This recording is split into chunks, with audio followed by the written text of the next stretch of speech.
Behind Dutch headlines, the who, why, and how of politics and media in the lowlands.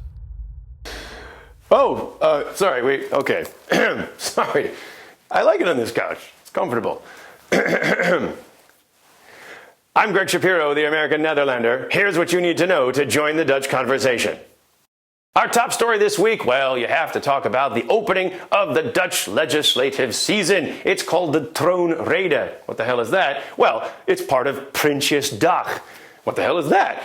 It's a speech written by the Prime Minister but read by the head of state, who shows up in a big golden carriage. And it used to be the Queen who read the Prince's Day speech, but now it's the former prince who's now king, so of course they still call it the Prince's Day speech. Makes perfect sense. Part 1, did he stutter? No, aced that. Part 2, how did he look? Queen Maxima, she brought the big guns. She got all dressed up, and I'd say part 2, also check. Third, the delivery. How did he do? Well, he's the modern king, so he read his points. It was fast and furious. Well, not that furious, but fast. Well, Willem-Alexander, if you're looking for some, speaker coaching, here are some ideas of how you could appeal to your different demographics. First of all, you've got to appeal to your core fan base, the elderly. Oh, they used to love Queen Beatrix. She read with authority, with gravitas, and she took her time. Nederland is a crowded country, and yet we are a prosperous.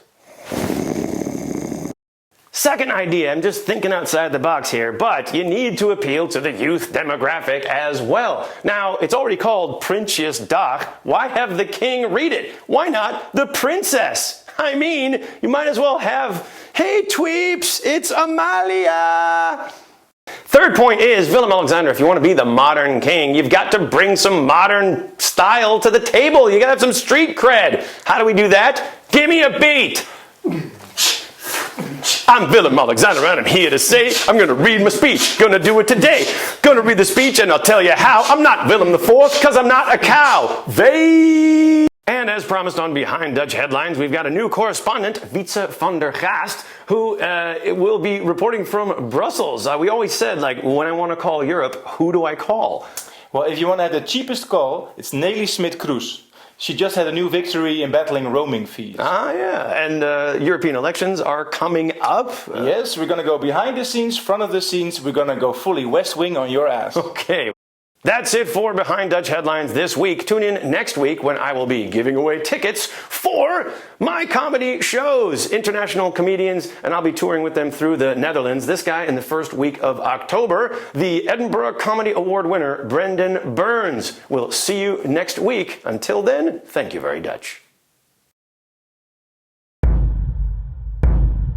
Behind Dutch headlines.